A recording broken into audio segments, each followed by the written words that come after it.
cannot overshadow the fact that Sama, for instance, putting in work in that bot lane.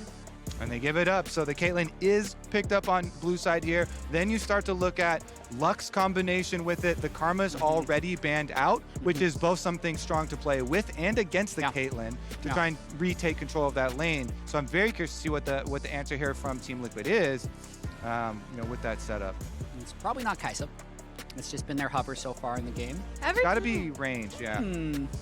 Okay, so Varus, we did see a little bit of in lock-in. Cloud9 had brought that out for Sven, and now we're getting to see it from Team Liquid. Sama bringing through the utility here. Yeah, you can see not a very picked champion so far. The stat just there was picked 3% of the time. And then just another Zen game for Santorin. Yeah, and so about the Varus pick here, was played a couple times in the LCK. The lethality poke Varus build is back. Even the on-hit build was buffed a little bit a few patches ago, so it's still an option. But I definitely think that Team Liquid will trend here towards poke and the longer range, considering the things that they have already picked in the past. Ooh, the Poppy. And there's our Lux. Poppy and Lux locked in for Dignitas side. Yeah, so it's got to be a jungle Poppy, but that is just a rather early Poppy angle. When I think about it, though, Jarvan already banned away, Trundle already banned away, Xin already taken. If they want an 80 jungle, not the worst option. Yeah, and we saw Blabber utilize it so effectively. Poppy, really good inherent base stats, quite tanky early on, can interrupt the dash from Xin. So I'm questioning if we're going to get the more likely Predator Poppy build, or if he actually goes the tech that Blabber went with, the Phase Rush to charge in and reposition afterwards. Predator would give you better wallbang attempts, but more in-combat move speed there, and escapability with the Predator. Oftentimes when you have those entangled engagements, pretty strong. The Tahm Kench is back, baby!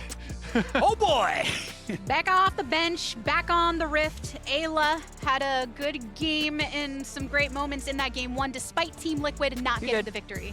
One of the biggest things to look at when you're approaching draft here now from the side of Team Liquid is with the Caitlyn Lux lane. This is going to be perma-pushing, harass bottom lane that wants to be up in your face all the time, pushing you to tower, threatening your binding plus trap combinations, and it's going to be very long range. You're going to need some sort of engage onto this backline and some sort of way to crack them early. So I like the picking up the Zins out early, but then looking you know, towards mid laners as well. You want something that can, you know, get out of lane and get down there as well. As many possible threats as you possibly can, because Varus ultimate can set up for ganks extremely well. Tahm Kench can actually capitalize on those extremely well too, if you just go with the W and try and knock it onto one of those snared targets.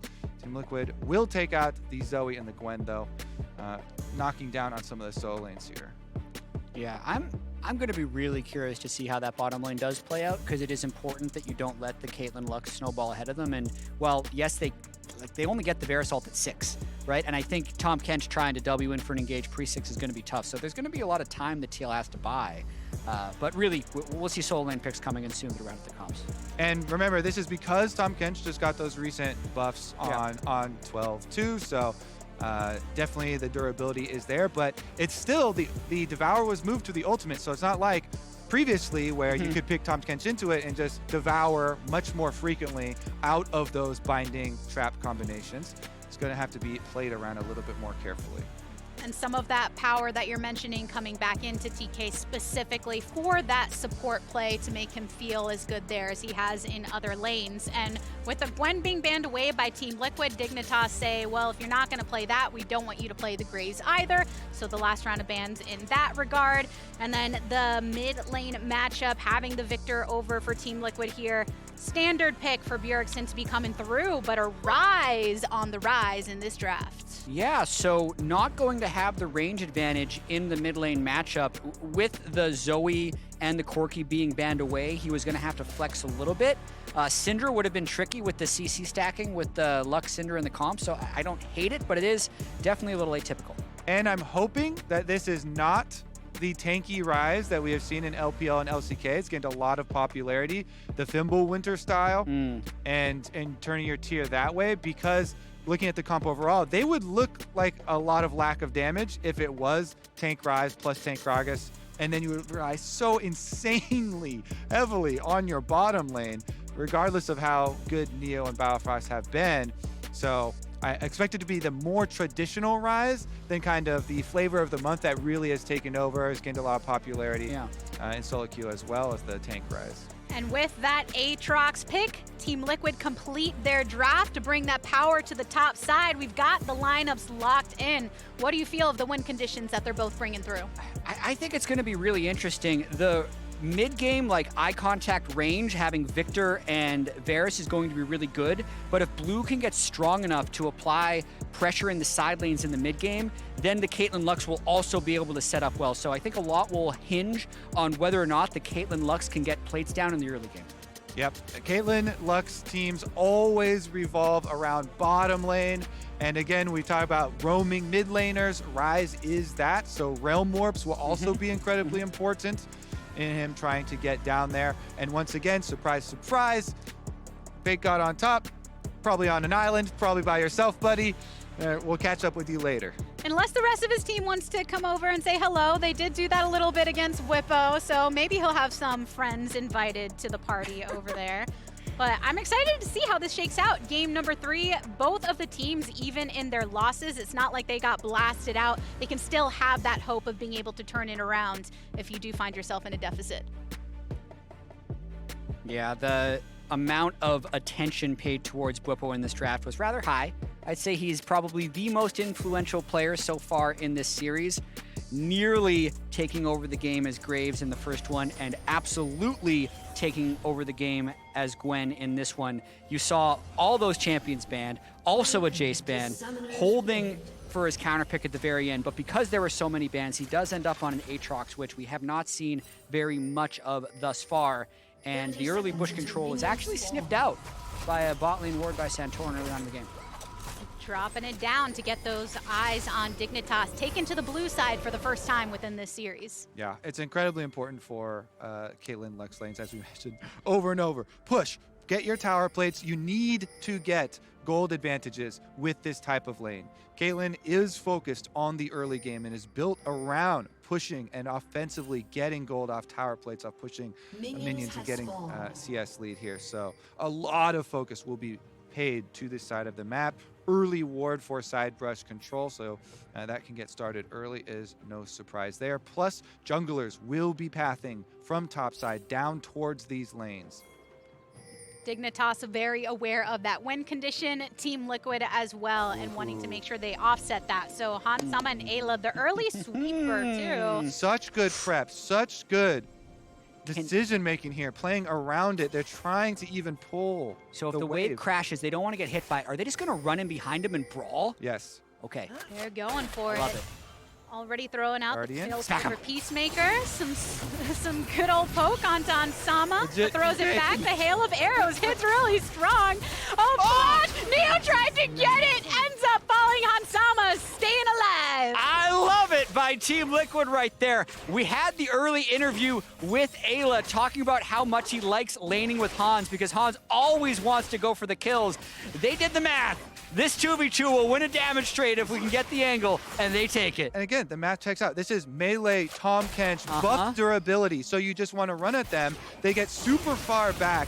Only the ranged minions are on them. They don't have to worry about the melee ones. And Tahm Kench can just run the Caitlyn down. Just focus on him. Neo does flash forward, gets the headshot into the Q, which is a good attempt, but Hans still has flash to answer. And it's just such good usage here. Your Hail of Blades with your Varus all the time when you go with the lethality build. So it's a lot better trading early on than the fleet there, and being able to land it was so critical for them. Now, all summoners are down for this lane where you want to pressure it continually with jungle pressure, with mid lane pressure to try and get those ganks off, try and crack it. And the last thing I'll say as well is Neo with the cleanse didn't have as much immediate combat power for level 1. So another thing that factors into that decision of TL to go for the 2v2.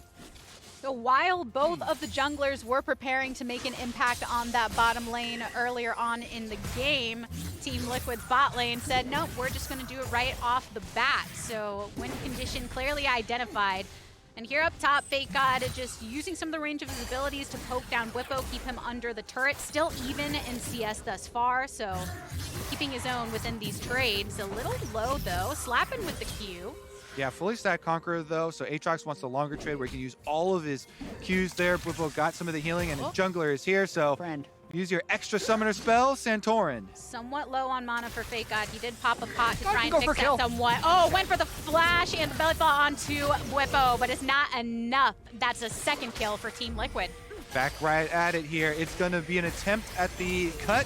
Biofrost lands a snare. Teleport comes in, and the pop onto Hansama. Blue getting the kill credit for that one. River and the rest of the bot lane are still in the vicinity, but that wave is going to get chunked down, so they take that victory. And it's an even bigger victory than it looks at first glance because Blue roamed down. Bjergsen already used a teleport, and Blue will be able to reset on that mid wave after the fact. So really well executed play there, bottom lane by Dig. And only 35 seconds to go before the Drake ends up popping up, so still some time to be afforded to get that set up too. Definitely an exciting opening to this one because previous to that bot dive, it was back-to-back Team Liquid successful. I guess we can call the bottom one a gank if you're ganked by your own lane unexpectedly. Didn't have a completion here. Santorin is sitting around for, actually completes the recall. Big stacked wave there is going to crash for Bwipo, but both plays were Hansama and Bwipo. Oh man. Tries to flash on down. Eyla gets stocked up before he can escape, so that means River on the Poppy getting his name on the board. Whatever advantage TL gained from that level 1 has been completely erased. Another wave is also going to stack up against Varus, and I don't even know if he'll be able to get that. But we might just be in for another Bwipo attempt the way this game is going. Yeah, I mean, you try and make it about bottom lane when you pick the Caitlyn Lux, and that's what they want. They want it to not be about Bwipo from the side of Dignitas. Yeah.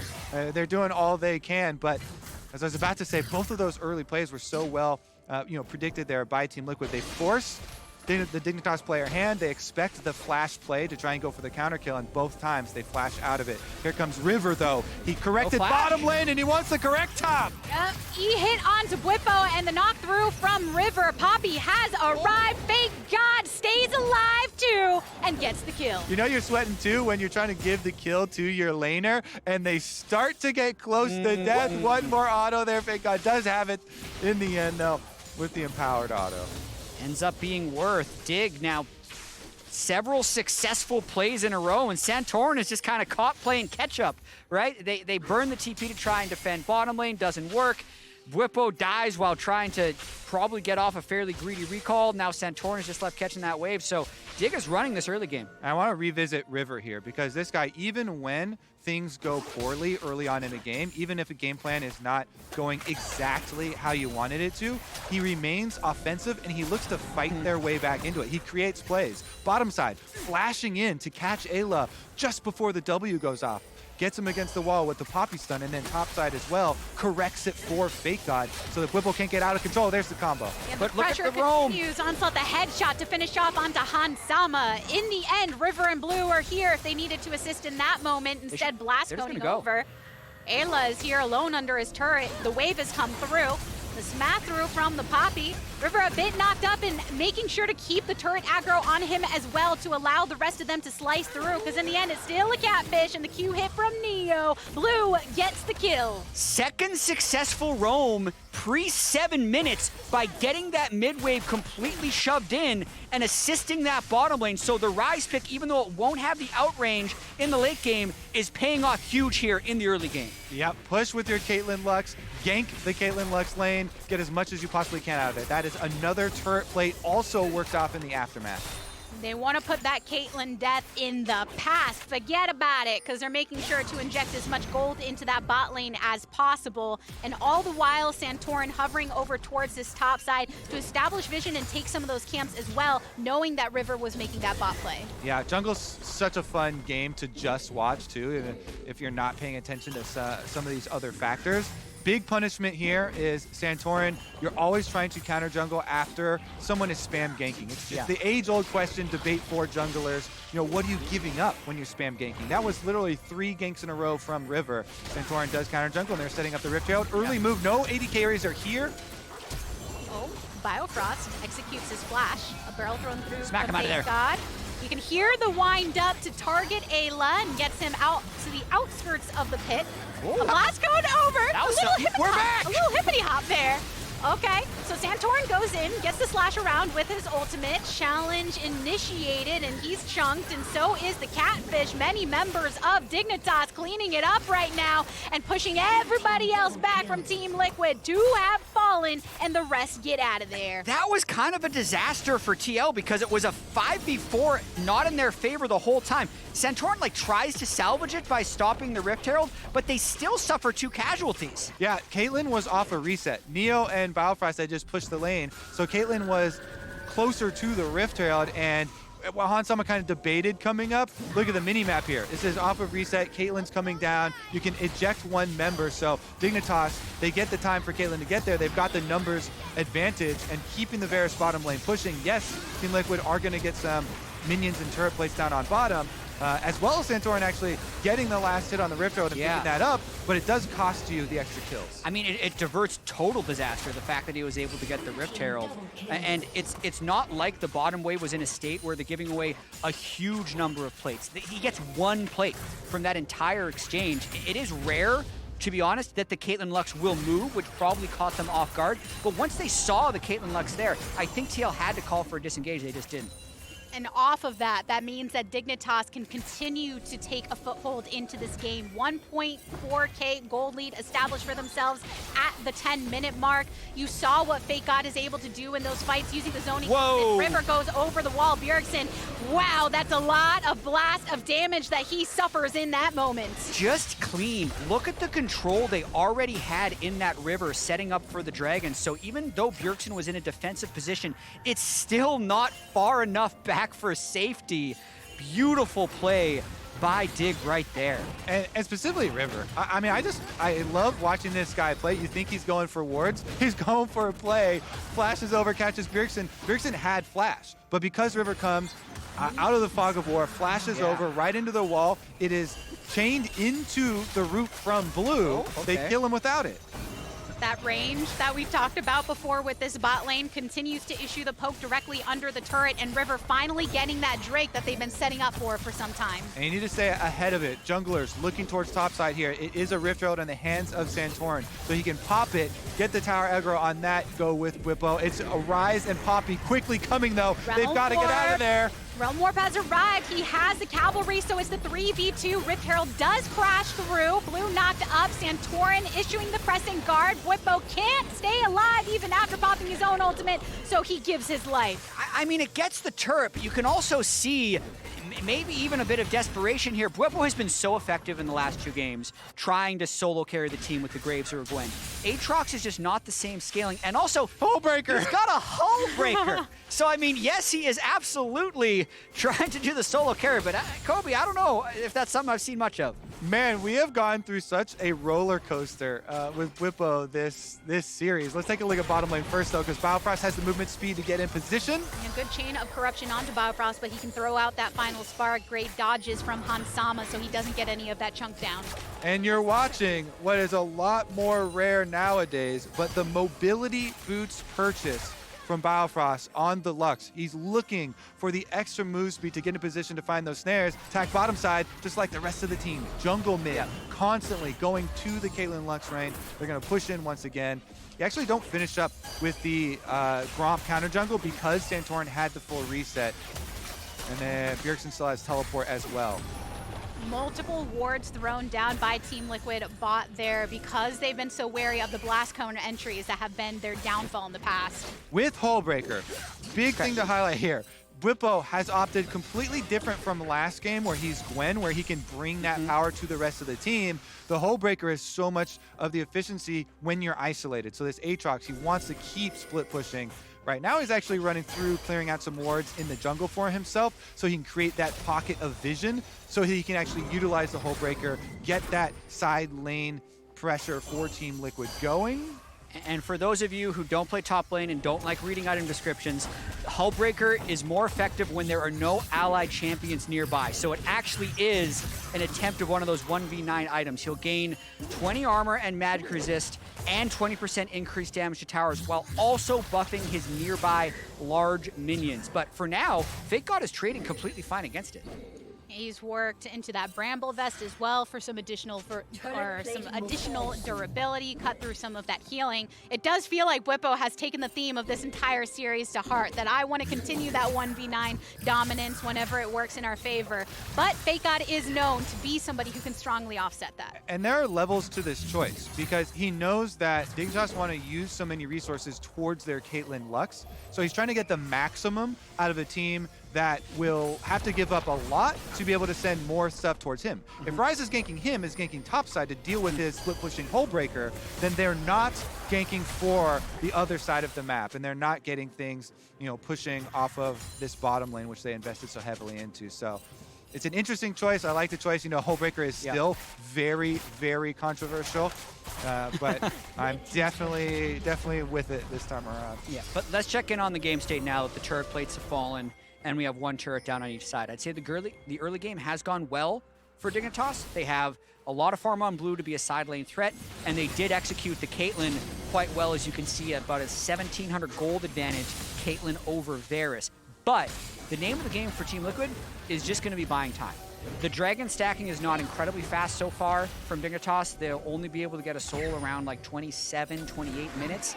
So if they can get to a point where they have a lot of items on Viktor and Varus, they will have a good poke advantage with the setup. So I think that's the moment that TL should be waiting for. Meanwhile, from the Dig point of view, you know, moving over very quickly to Herald number 2, every one of these neutral objectives accelerates the game so well for them. They want to get Rift Herald number 2 taken off of the map before that dragon spawns. Immediately pick this up. This will accelerate their tower pushing. You have Caitlyn Lux. You have to ride this power curve. So they take bottom lane, switch top to get the Rift Herald, then you can transition back down, continue your dragon stacking, because that is how you continue to play off this super strong bottom lane. Caitlyn always wants to be at these objectives early, so you can set up your traps, you know, through those small corridors, force them to come to you, and just leverage that advantage continuously. And does get to set up with this dragon spawning right exactly now. Dignitas are the first ones to arrive within the river and within that enemy jungle. And by taking that Rift Herald, also denying what afforded Team Liquid the first turret that they took down when they got the first Shelly. Yep, very good job by them. Step number 1, put the vision in. Step number 2, get into that river, place your traps. Poppy starting up the dragon for themselves. The split pushing is not going to get answered. We see the recall being channeled from Bjergsen, and number 2 will go the way of Dig. FakeGod is going for it. Teleport coming directly onto the turret. Ultimate activated by Bwipo, so he has some of the speed to get out, but the Realm Warp directly behind him alongside a fellow teleport coming through too. He's still alive and gets the good hit onto Biofrost after he arrives, and in the end, FakeGod is the one blasted Chaos Storm for the zoning on the rest of the Dignitas members. The legend of Bwipo continues! My goodness, he fights his way out. The team gets there in time. Oh man, definitely I think a little unexpected for him to get that many people thrown at him, since Dignitas was actually taking the Drake after having a big setup, but he's just buying time, gets a kill, gets out, keeps him in the game. Seeing how he responds to just the low bars, knowing so well how his champion operates and being able to execute when going against multiple enemies. Yep, can't go backwards. The Realm Warp already behind him, so just fight forwards until extra teammates arrive, and it works out once again. I will still say, though, Dig are playing their strategy quite well, playing their comp quite well, still sticking to that game plan. The key of that choice that you point out is that they did first get the dragon with very little resources. Yeah. You know, just River in there taking it allows this mobility boots Lux, once again, from Biofrost to rotate over very quickly, make use of the extra map mobility with that plus Realm Warp, and they keep up the pressure, keep pushing ahead. This power curve, utilize Rift Herald and mid, and Bwipo on top, trying to flank. Oop, dropping down the Herald and then zoning on the rest. Santorin gets knocked up, and Bwipo once again activated. The pushback from Santorin goes to target Blue right now, who has that swifty ability to exit on his own right, but Bwipo's still in pursuit. Hits him with a Q. Ayla's here, goes under and pops right back up. Chaos Storm directly onto Biofrost. That's too much damage for him to take. Dignitas fall, lose 3 in the skirmish. What a massive turn for Team Liquid right there. They get the bounty out of Neo, shut down River, and I think they're going to get the mid lane turret out of this. So even though they got just assaulted in the early game by the Ryze roam to build up that lead from Caitlyn, they just run right through Dig in that fight. I gotta watch that replay and how Neo ended up in the hands of Bwipo as well. Yeah, we'll see. Bwipo, Santorin in the side brush, and Dignitas are all running away from mid right into Bwipo. And so Bwipo, yeah, he hits him with the chain right over there. Into the corner goes Neo, not able to get outside the box. So they walk right into the Team Liquid flank. Santorin and Bwipo run them over, make them pay. No escape for Dignitas, no escape for this tower pushing duo. And they had so much going their way with the Rift Heralds and the Dragons continually stacking and pressing in, and now all this flood of money into the hands of TL. Also, it's a little late, but pointing out that nice little TK move by Eyla, popping Bjergsen into the fight with the ultimate, nice little touch. Aggressive use there, which means that Dignitas, while they got that mid turret, they lost their own, they lost the fight, and the gold has officially swung over into Team Liquid's side. As minor as it is, it at least means that they've stemmed some of those early advantages that Dignitas was executing for themselves, even in the turrets. I like that. I like the point about Eyla too, just because the broader topic of the player choice for TL. The lineup, every single game has so many iterations that they can possibly choose from, and settling on this one for securely the entire series does, we can see where it came from, and it is paying off. Coming into this series, Hansama and Eyla and Bradley, but Hansama had the most games, had 100% win rates for TL. Yeah. So it was still a fairly effective lineup for them. And I wouldn't be too surprised if they hold this lineup for the rest of the weekend with the detective work we did early on. Jan being on Twitch streaming, getting ratted out, having to shut down his stream. I saw his Twitter. He quote tweeted and said that he was not in fact streaming today. Well, it does, I think, leak the lineup a little bit. I think Ayla's going to be in for the whole day. And I think a lot of people are happy to see that because of the hype that has been surrounding him for some time, whether it be because of his performance in the OPL or even during Academy last year, often getting talked about in the same way he and Poom and a lot of those supports on the Ryze were. All right, and back to the overall state of the game. We are approaching the point where Team Liquid can crack this dragon stacking. How important was it to get into the river and at the objective first for Dig? We saw it illustrated very clearly in the previous play. And Team Liquid with the flank, huge punish. This time around, they can get into pushing mid-wave first, and Bwipo once again finds a chain. Chains in FakeGod, and the rest of the team follows up. Explosive cast to create that distance so FakeGod can attempt to escape, but he's already burning down and even eating out to make sure he can escape the rest of that Chaos Storm. Nobody dies, but quite a moment for Team Liquid to be able to turn and now take the Drake. Yep, they get into Dragon first. They can burn it down too. Teleport being used, though. Okay. Dignitas do look like they want to contest this. Ace in the hole. Doesn't really do much to Eyla, who is willing to chunk that. 2 hit out by the Poppy with the hammer coming on down. So Team Liquid, they make sure to back off for just some time being, but River's already on the outskirts with a FakeGod. Santorin locked up here. A good stun up onto the Battle Mage of Blue, and no more Ryze here to follow through. That was a very interesting fight to watch. Because Dig tried about every which way to get a flank angle on the TL, and even though the items haven't really accrued onto the Viktor Varus yet as backline damage, it didn't even look close. So it's definitely feeling right now like Dignitas need to be in almost a sense of desperation. After the ultimates were burned, you think maybe FakeGod comes in with full health and they'd have something. They actually knocked 2 people out of the fight, and still, they can't really move through any space. I think it was a good flash by Eyla, because what they're looking to do there is separate the team.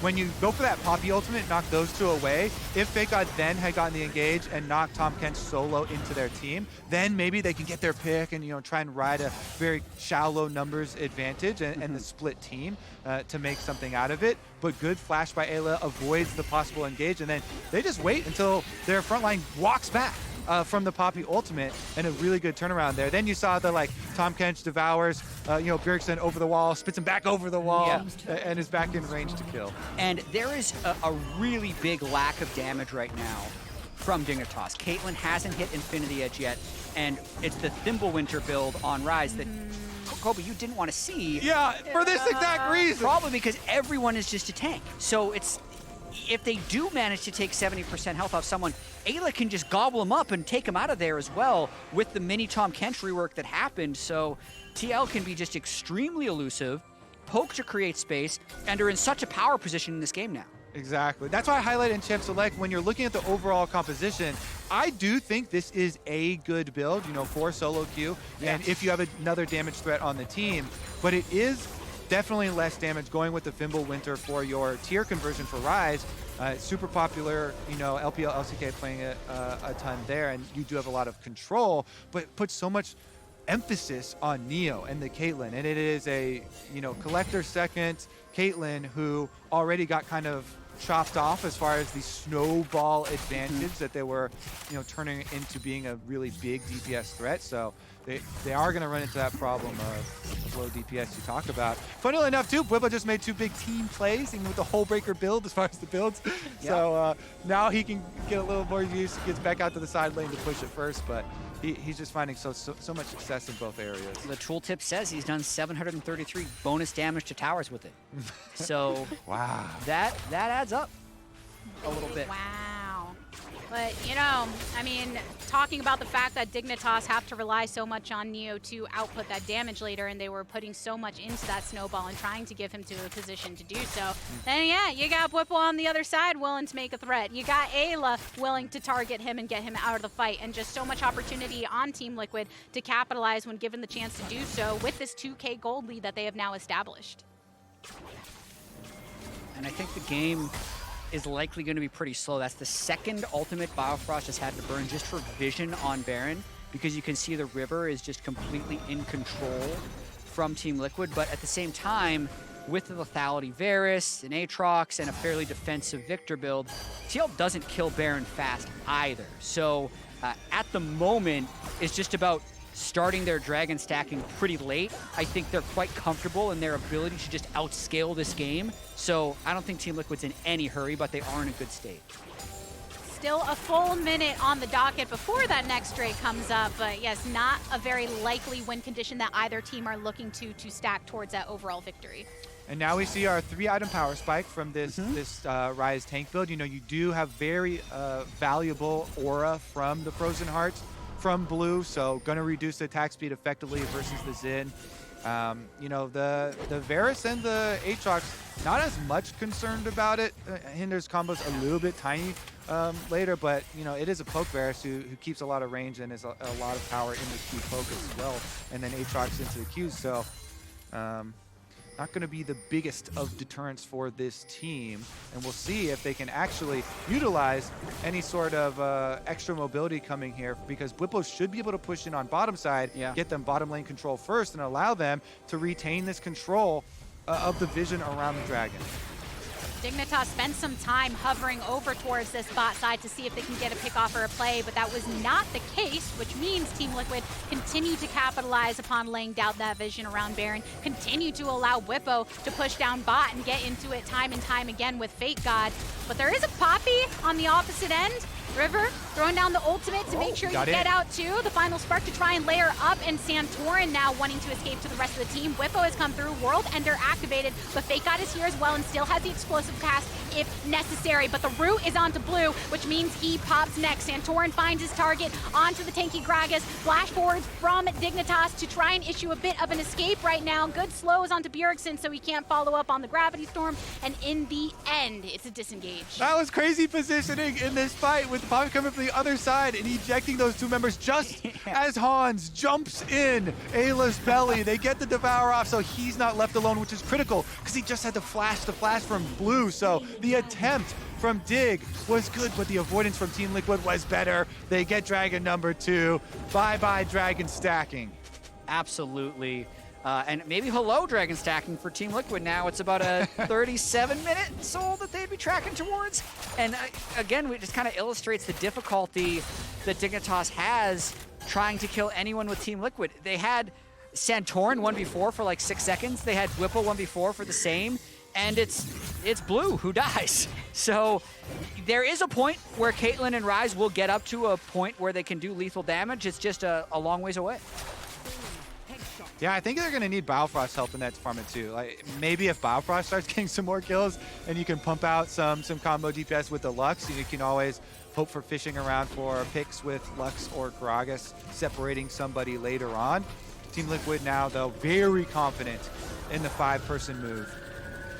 If Dignitas want to try and get to that point where their Caitlyn can do that damage and Ryze can do that damage, you do still have to find those ways to stick in it in the meantime, because you really need that time to pass. And yeah, maybe Biofrost, even in that last fight, seeing the final spark come out and it can't really lay on that damage when out of the range there. So see what they'll have to do to try and break into what Team Liquid has been controlling throughout the mid portion of this game. I mean, Baron, for instance, still has just been a warding target. No fighting happening around that regard.